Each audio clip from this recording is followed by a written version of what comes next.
Hello students, I am Chef Sundar Srinivasan from AISSMS, College of Hotel Management and Catering Technology, Pune. In this session of Food Safety Management Systems, we will be going through control of non-conformity. So we will understand through what is corrections and corrective actions. These are important aspects on control of non-conformity. So non-conformity is something that is deviating away from your system, whatever you have planned. If it is not going according to whatever you have planned, so we call it as a non-conformity. Let's say, for example, if you need to make sure that the meat is cooked at 81 degrees centigrade, and if your meat is cooking at 79 degrees centigrade, so which means there is an issue. What you have planned is not going as per what you have what is the result is not as per what you have planned. So that is called as a non-conformity. So we are going to deal with corrections and corrective actions. So what is a correction? A correction is any action that is taken to eliminate non-conformity. It is like taking an immediate step to resolve an issue. So in simple words, if there is an issue, what will you do immediately to ensure that it comes back in stream or it comes back in line with what you are planning? So just as I spoke, that if you find the temperature variation, there is 2 degrees difference, you know that 2 degrees below is not the right thing. You require it to be at 81 or maybe 81 to 83 degrees centigrade. So what will you do? Immediately you will take an action. Either the time of cooking needs to be increased or the temperature of cooking needs to be increased. Maybe even your device to check the temperature also needs to be verified once again. So we need to immediately take an action so that your procedure or your process does not hamper or does not stop. So this is correction. So action that is taken immediately to eliminate the non-conformity. So the organization shall ensure that when critical limits for CCPs are exceeded or there is a loss of control of operational PRPs, the products affected are identified and controlled with regard to their use and release. So whatever I explained just now, that when you have critical limits set for a particular PRP for a particular process, if that limit is exceeded, then what will you do? So if limit is exceeded, so if the limit is exceeded, then you know that your process is going to be hampered. You know the process is going to be hampered, and then it is going to affect your system in some way or the other. So what will you do in this case? So you need to take an action. That is called your correction. Action that has to work immediately. And for this, you need to maintain a documented procedure, and you have to write down all these details. So a documented procedure shall be established and maintained, defining the identification and assessment of affected and products to determine their proper handling. So what is this? You're going to prepare yourself. Basically, you need to prepare, keeping in mind that these are the things that could happen in my process, and if this happens, what correction I need to take. A review of the corrections carried out. So you need to also mention that once the action of your correction is going to take place, a review has to be carried out whether this correction is going to really help or not. Continuing, products manufactured under conditions where critical limits have been exceeded are potentially unsafe products and shall be handled in accordance with handling of potentially unsafe products. So if, God forbid, your critical limits have exceeded to an extent where the product could be unsafe for consumption. We have said in our earlier sessions, when is a product unsafe? When it is going to be harmful or unfit for consumption or harmful for human health, it would be unsafe. So if your particular product critical limit is going to go to a stage where it is not going to be acceptable or it is going to be classified as an unsafe product, so it has to be shifted or should be taken under your step of handling of potentially unsafe product.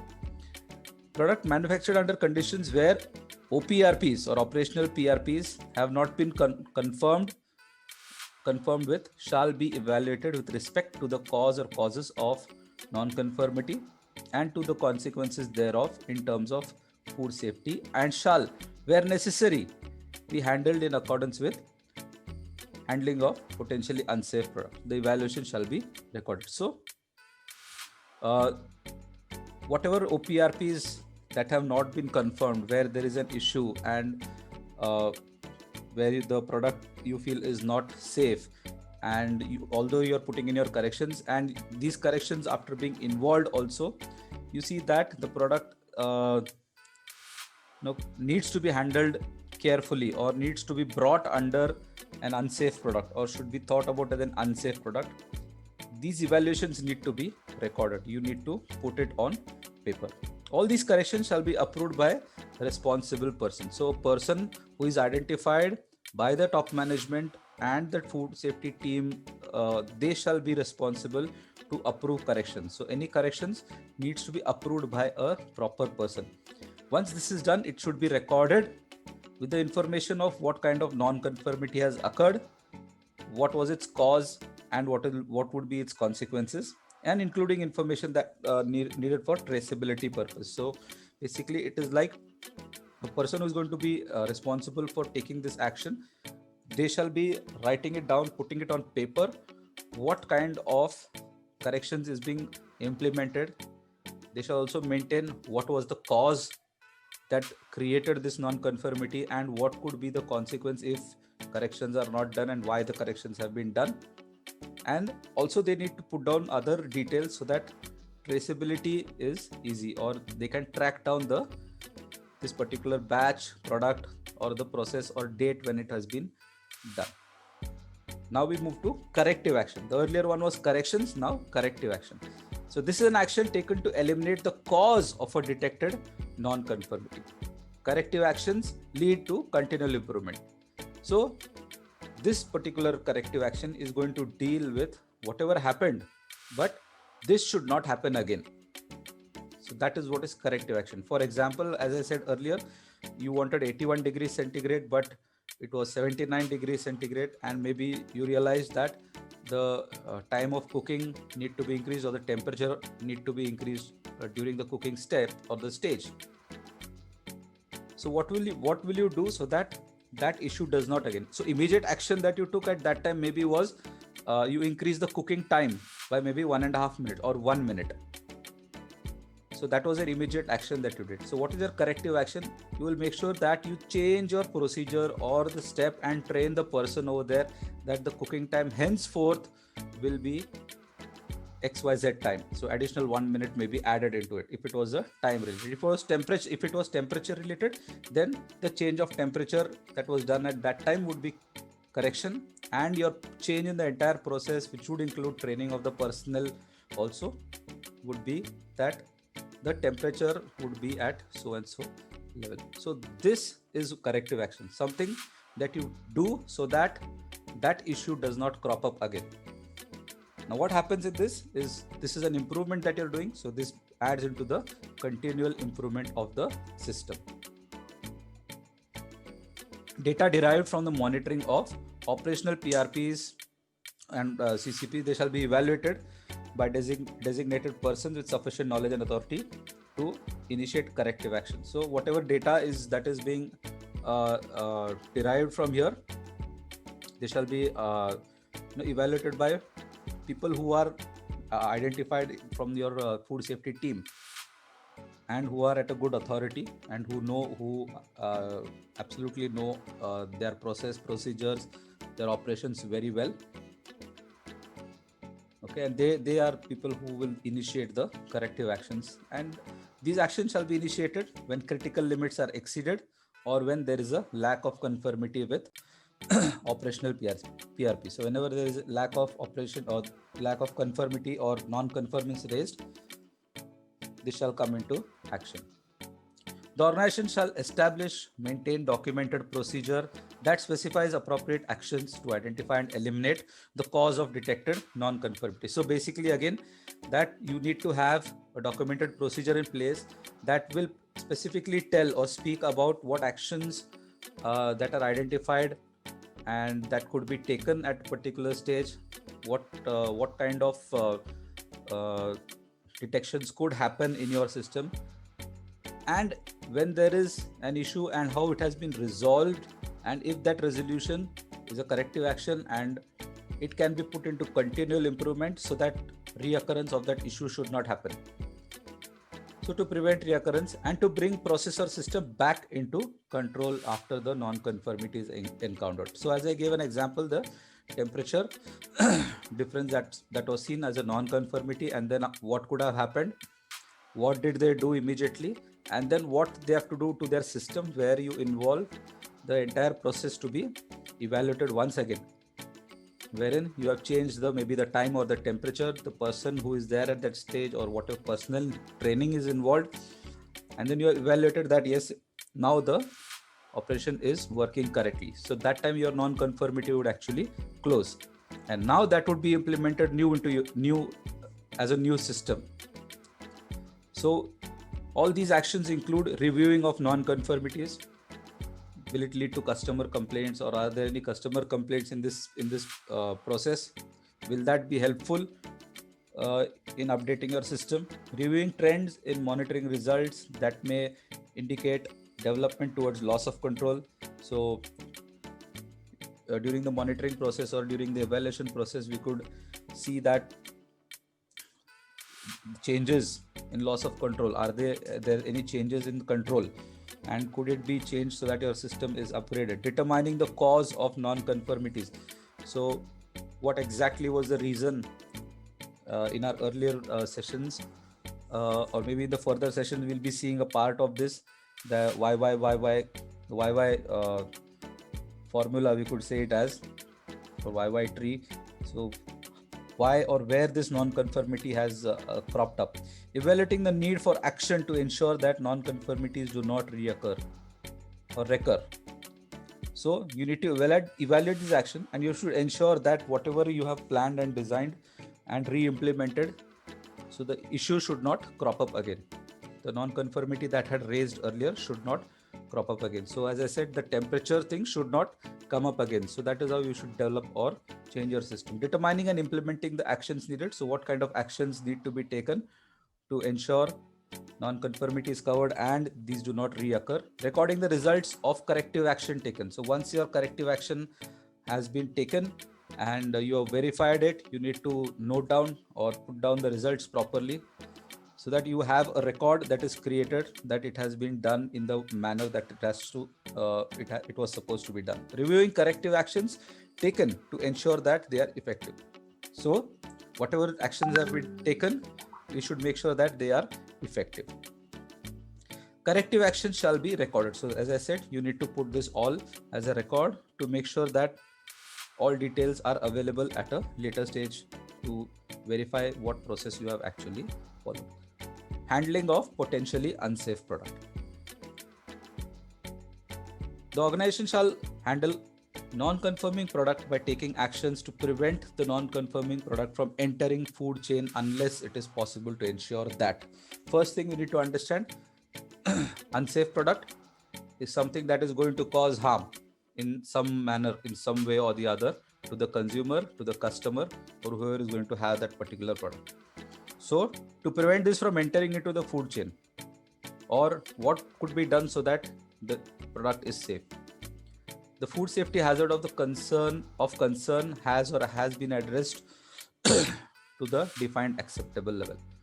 So whatever hazard that has been identified which makes the product unsafe, has that been addressed to, or can that hazard be reduced to a level which is acceptable? So there are many times where this can be actually done, the hazard level, or can be brought down to a level which is acceptable.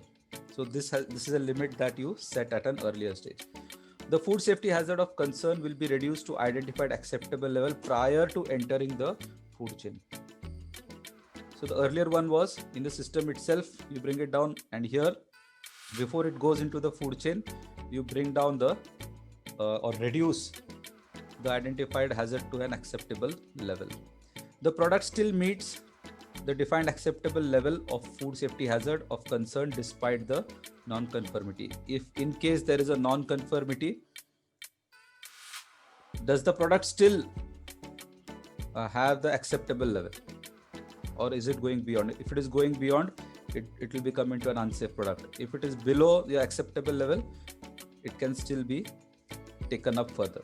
A lot of products that may have been affected by non-conforming situations shall be held under control of the organization until they have been evaluated. So maybe whenever there is a batch or maybe a set of products which are unsafe or could potentially unsafe, we would call it, they will be stored separately until there is a proper evaluation and verification done by authoritative people.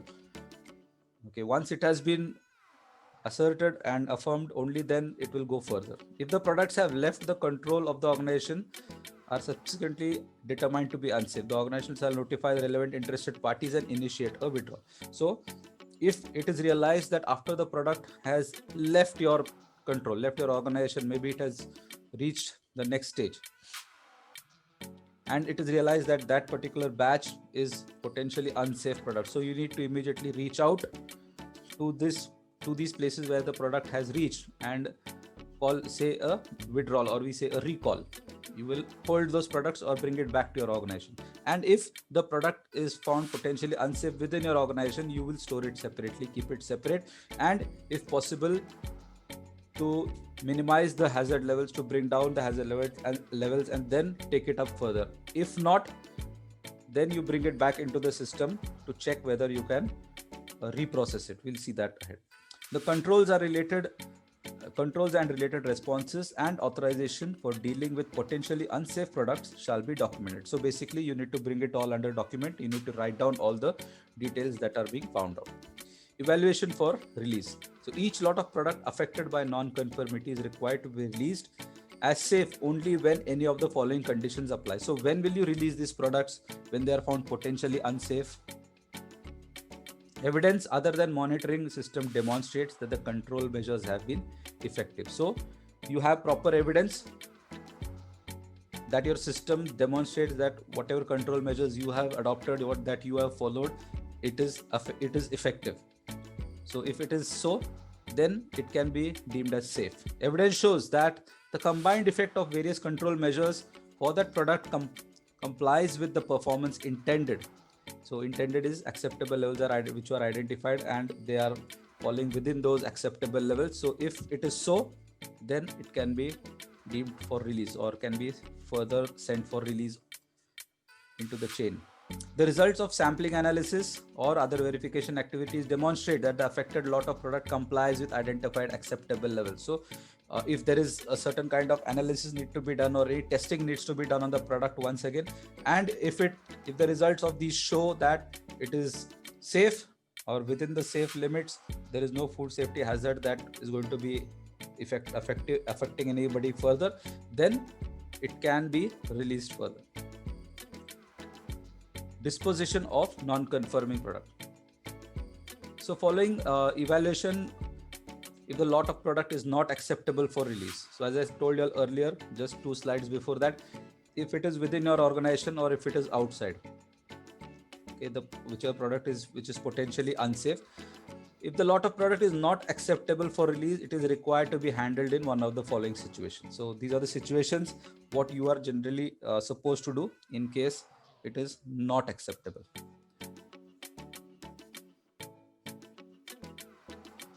Reprocessing or further processing within or outside the food processing area to ensure that food safety hazard is eliminated or reduced to acceptable. So what will happen over here? If it is possible that that particular product or that particular batch can be reprocessed so that the hazard level is brought down, or if somewhere maybe another place where this can be processed further to reduce the food hazard, then it can be taken further. So if this is possible, reprocessing or further processing can be done, or destruction or disposal as waste. So either if it is not going to get into the safe zone, you need to either dispose it off or destruct it off entirely, and you need to have records maintained for those as well. So what steps were taken, how it was done, all needs to be documented. Now withdrawal. So what is withdrawal? Anything that is brought back, which is not going to be released further into the food chain or to the consumer, is a withdrawal. So many times it happens the manufacturer may realize something has happened to the product once it has left their organization, so they may call for a withdrawal. So to enable and facilitate the complete and timely withdrawal of lots of end product which have been identified as unsafe. So maybe the product is found unsafe as it has left your organization. So what you do, the top management shall appoint personnel having the authority to initiate a withdrawal and personnel responsible for executing the withdrawal. So you will have people who are going to be having the authority to call for a recall, call for a withdrawal, okay, and how they will execute the withdrawal also needs to be documented. So the organization shall establish and maintain a documented procedure. Again, a documented procedure for withdrawal needs to be in place. It needs to be put in place, and this should mention all the details of about like who is going to be responsible, how it has to be executed. All these details need to be mentioned. So notification to relevant interested parties needs to be informed. So whether it is the local authorities or maybe the state authorities, consumers who might have taken that product, the distributors, the retailers who still have the product on shelf or in their stock, all these people, all the interested parties needs to be informed immediately.